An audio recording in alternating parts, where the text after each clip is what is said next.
अब देखिए, जैसे मैं अभी आप लोगों को जो कोरल ड्रॉ का वर्जन सिखा रहा हूँ वो है X7 यानी कि 17। ओके, अब होगा क्या, जैसे मैं यहाँ पर 17 यूज़ कर रहा हूँ, आप कभी कहीं XYZ जॉब करने के लिए जाओ, वहाँ पे 17 ना होगी, उससे छोटा है। ठीक है, तो क्या होगा, 17 वाली फाइल लोअर वर्जन में नहीं खुलेगी। ठीक है, हाँ 17 से अबव है कोई, जैसे अब मेरे पास 17 है, नितिन के लैपटॉप में 21 है, तो ये वाली फाइल नितिन के लैपटॉप में तो खुल जाएगी, बट जो नितिन अपने डायरेक्टली लैपटॉप में लेकर क्रिएट कर रहा है वो वाला कंटेंट मेरे लैपटॉप में नहीं खुल पाएगा, क्योंकि इस भाई ने बना रखा है 2021 पे, मेरे पास है 2017। इस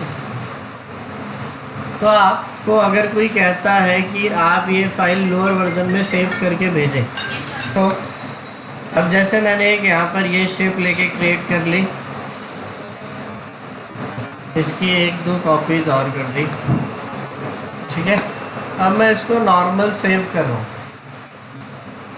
मेरे पास है कोरल X7, फॉर एग्जांपल हमें इस फाइल को खोलना है X13 में, X3 में, 13 में। तो क्या होगा, जब आप अपनी फाइल को सेव करते हो तो सेव करते टाइम यहाँ पे वर्जन का ऑप्शन आ रहा है ना, आप यहाँ से इसके वर्जन को चेंज कर दो। अगर मैं यहाँ पर 13 सेलेक्ट कर लेता हूँ तो मेरे पास क्या होगा, ये वाली फाइल कोरल 11, कोरल 12, कोरल 13 इन सब में खुल जाएगी। ठीक है, जैसे ही 14 आ जाएगा उसमें ओके जी कर लोगे। तो ये चीज़ का आप थोड़ा थोड़ा सा ध्यान रखें, आपके हायर वर्जन की फाइल लोअर वर्जन में नहीं खुलेगी, लोअर की फाइल हायर में खुलेगी। मतलब अब अगर मैं इसको 13 में सेव करता हूँ, ठीक है, तो ये 13 तक ही खुलेगी। अगर उसको मैं कोरल 12 में 11 में खुलना चाहूँगा तो वो नहीं खुलेगी, क्योंकि ये हायर वर्जन की हो जाएगी। 13 में खुल जाएगी, 14 में खुल जाएगी, 15 में खुल जाएगी, 16 में खुल जाएगी, 17 में खुल जाएगी, 13 से छोटे वाले में नहीं। ओके, आया सबको समझ में? ये बहुत काम का ऑप्शन है, क्योंकि सबको ज़रूरत पड़ती है। 13, अब देख पेंसिल बड़ी है, जो हमारे पास आई कार्ड लेकर होते हैं स्कूल के बच्चों के, कॉलेजेस के, ऑफिसेस के, तो हम उनके आई कार्ड आसानी से कोरल में बना सकते। ओके, आई कार्ड का साइज़ क्या होता है भाई और बहनों, हमारे पास यहाँ पर जो विजिटिंग कार्ड होता है, यानी कि जो बिजनेस कार्ड है, ठीक है, बिजनेस कार्ड ही हमारा आई कार्ड का साइज लेकर। ओके, ठीक है, आपको लैंडस्केप में बनाना है लैंडस्केप में बना लो, पोर्ट्रेट में बनाना है पोर्ट्रेट। ओके जी, मैंने एक छोटा सा आई कार्ड का फॉर्मेट यहाँ पर बना के रखा हुआ है कोरल रेफरेंस वाले फोल्डर में।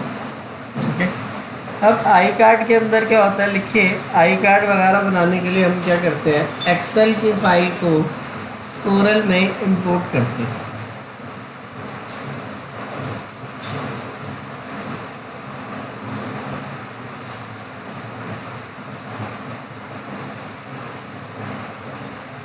फाइल को कोरल में इंपोर्ट करते हैं।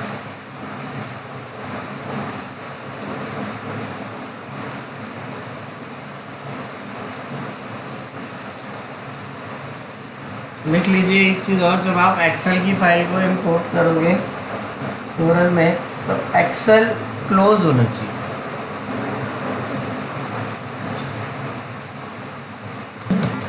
अब देखो, फिलहाल मैं यहाँ पर आप लोगों के सामने एक्सेल की फाइल लेके बना रहा हूँ, ठीक है, बट जब आप कभी कहीं आगे काम के लिए जाओगे तो एक्सेल की फाइल आपको बनी बनाएगी। ओके, अब मेरे को एक्सेल की फाइल के अंदर क्या क्या कंटेंट अपना लेके ऐड ऑन करना है।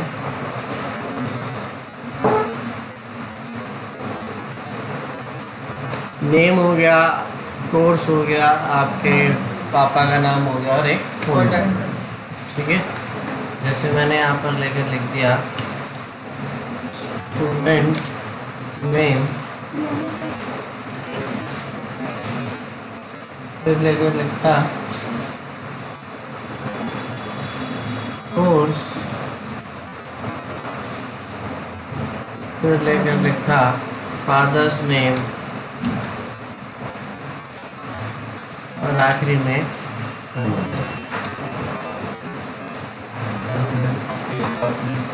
कर सकते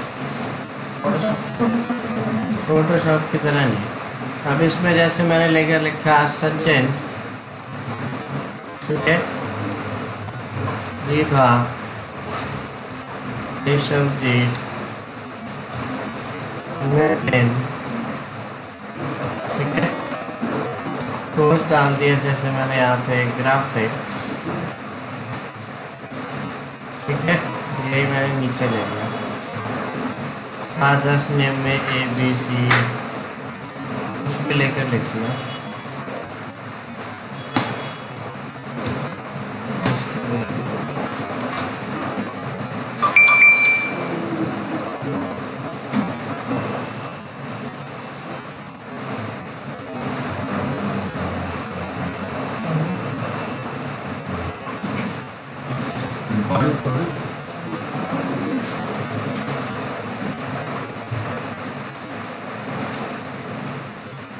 अब देखिए मैंने आप सब लोगों के सामने के बेसिक आई कार्ड का फॉर्मेट लेके बना दिया एक एक्सेल की फाइल को सेव किया। अब मुझे इस एक्सेल वाली फाइल को अगर कोरल के अंदर यूज़ करना है तो मैं डायरेक्टली यूज़ नहीं कर सकता। हमें क्या करना होगा, पहले अपनी इस वाली फाइल का फॉर्मेट चेंज करना। हम अपनी इस फाइल का फॉर्मेट चेंज करेंगे। फाइल में गए, सेव एज अदर फॉर्मेट्स, इस पर क्लिक करा, ठीक है। और अब आप इसको किस फॉर्मेट में अपने पास सेव करोगे, .csv लिख लो, कॉमा डिलिमिटेड।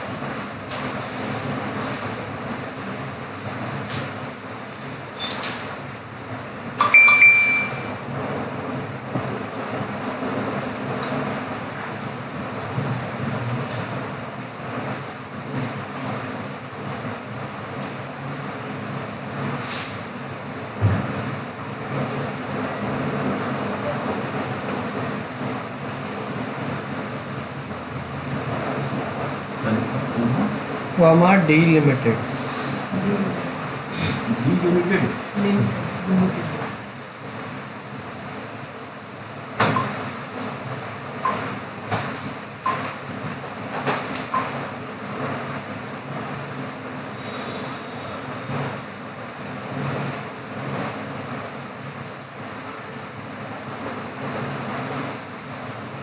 देख लिया। मैंने इसको सेलेक्ट करा, जैसे यहाँ पर अब इसको सेव कर दिया मैंने नितिन के नाम से, सेव के यस, और बाद में इसको क्लोज, ठीक है। ये तो हमारे पास एक्सेल की फाइल हो गई और ये आ गई हमारे पास जो हमने उसका फॉर्मेट चेंज करके करा। एक्सेल वाली फाइल आपको बनी बनाई मिलेगी। यहाँ पर अभी हमारे पास कोई फॉर्मेट नहीं था तो हमने बनाया। अब देखिए हम उस फाइल को यहाँ पर इंपोर्ट कैसे करेंगे। अब आपको एक्सेल वाला कंटेंट यहाँ लेकर आना है तो आप कैसे लेकर आओगे, फाइल मेन्यू में जाएं, प्रिंट मर्ज में क्रिएट लोड प्रिंट मर्ज,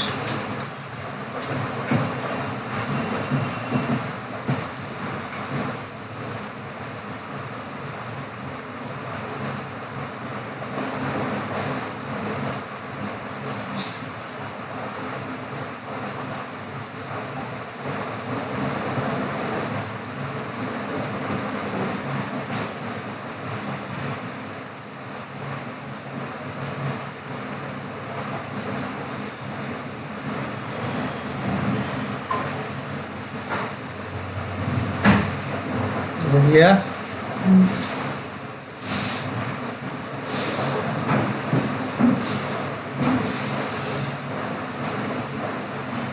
अब हमने क्रिएट लोड प्रिंट मर्ज पे क्लिक करा। अब आप यहाँ पे क्या सेलेक्ट रखना, इंपोर्ट अ फाइल लिखो,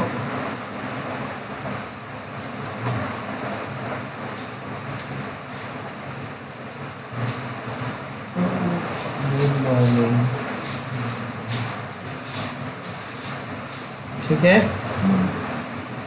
अब हमने इंपोर्ट आ फाइल के ऊपर क्लिक कर दिया।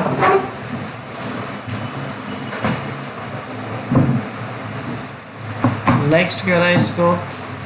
यहाँ पर आपसे पूछा कि आपके पास फाइल कहाँ पर सेव है। अब मैंने यहाँ पर इस पर क्लिक करा। अब डेस्कटॉप पे फाइल सेव है।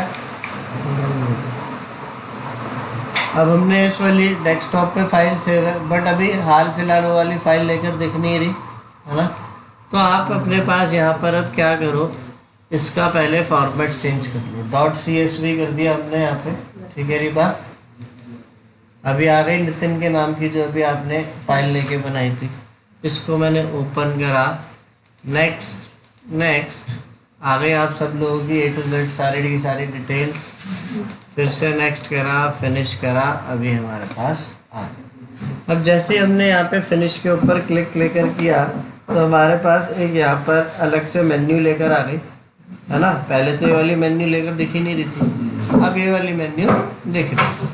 तो अब हम यहाँ पर आगे क्या करते हैं, इस मेन्यू को हम क्या कहते हैं, प्रिंट मर्ज मेन्यू। क्या कहते हैं? प्रिंट मर्ज मेन्यू। ओके, ठीक है।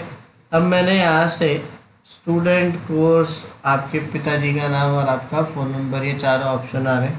अब मैंने स्टूडेंट नेम के आगे इंसर्ट प्रिंट मर्ज फील्ड करा, ये लेकर आ गया।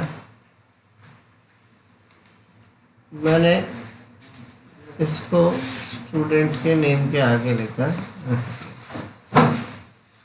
कोर्स को सेलेक्ट करा। इसका भी फॉन्ट साइज मैंने थोड़ा सा छोटा कर दिया, जितना इसका था स्टूडेंट नेम का 10 है। इस वाले का भी सेलेक्ट करके मैंने 10 कर दिया।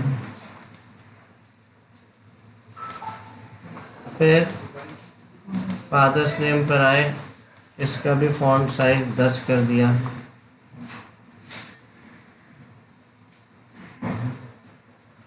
और आखिरी में आपका फ़ोन नंबर आ गया।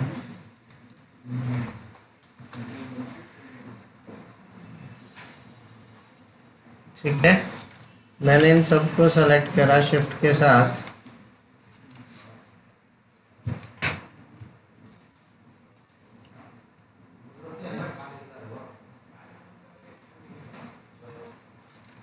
L प्रेस कर दिया, लेफ्ट अलाइन हो गया, कल बताया था ना।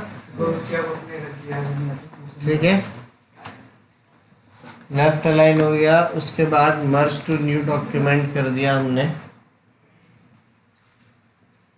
जैसे ही मैं मर्ज टू न्यू डॉक्यूमेंट पे क्लिक करता हूँ, हमारे पास एक नई फाइल बनकर आ गई। अब देखिए हर पेज पे हर एक बच्चे का आई कार्ड आ जाएगा। रीबा की डिटेल्स आ गई, सीमा, केशव, सचिन। ठीक है, ओके, बना लोगे आई कार्ड वाला। ये भी सिंपल सही था। कोरल के अंदर आई कार्ड ईजी है, और सबसे ज़्यादा जो आई कार्ड्स लेकर क्रिएट होते हैं कोरल में होते हैं ना। फ़ोटो लगाने का प्रोसेस क्या है वो मैं आपको बाद में बताऊंगा। फ़ोटो लगाने के लिए क्या है, एक ना मैक्रो चाहिए होता है। वो मैं मैक्रो आपको अब चाहिए तो अभी ले लो, बाद में चाहिए बाद में ले लेना। अगर वो मैक्रो लेकर नहीं होगा तो आप अपने आईडी कार्ड के अंदर कोई भी चित्र लेकर नहीं लगा पाएंगे एक बारी में एक साथ। ठीक है, ये रहा।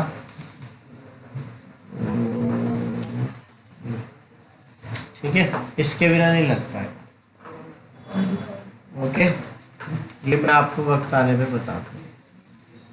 अब आगे लेके चलते हैं, इतना समझ में आ गया। अब जैसे देखिए मैंने यहाँ पर एक ये एलिप्स की शेप लेके ड्रॉ करी। F12 प्रेस करा। F12 प्रेस करने से क्या आ जाता है, आउटलाइन की सेटिंग्स। मैंने यहाँ से आउटलाइन का साइज बड़ा कर दिया, आउटलाइन का कलर बढ़ा दिया, आउटलाइन किया, ये हो गया। सर हम बाहर से कर सकते हैं ना, नहीं बाहर से नहीं कर सकते। बाहर से आप कुछ कर सकते हो, कुछ नहीं कर सकते। ठीक है, अब ये लेकर हो गया हमारे पास। इसके अंदर अब मैंने F11 प्रेस करा, और F11 प्रेस करके अब हमने अपने पास कोई से एक आधा कलर दे।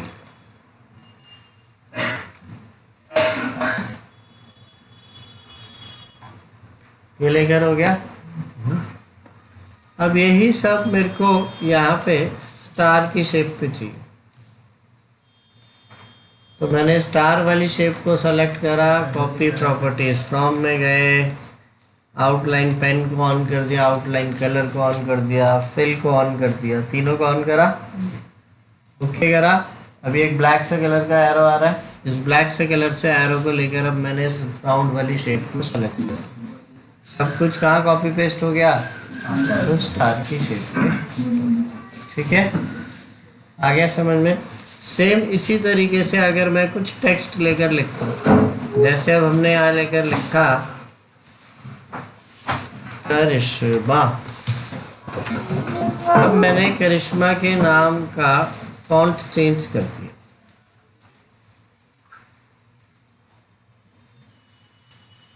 ठीक है,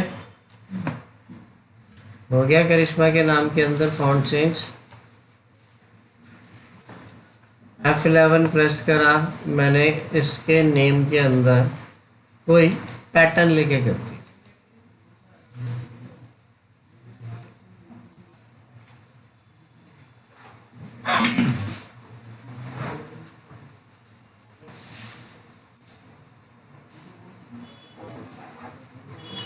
पैटर्न का साइज यहाँ से छोटा कर दिया 0.25 अब आ रहा है करिश्मा के नाम में यही वाला पैटर्न सब कुछ। अब मैंने यहाँ पे यही सब नंदू के नाम पे कर, नंदू। ठीक है, तो अब आप जब इसका यूज लेके करोगे तो सेम कंटेंट, सेम फॉन्ट, सब कुछ आ जाएगा। मैं कॉपी प्रॉपर्टी फ्रॉम में गया,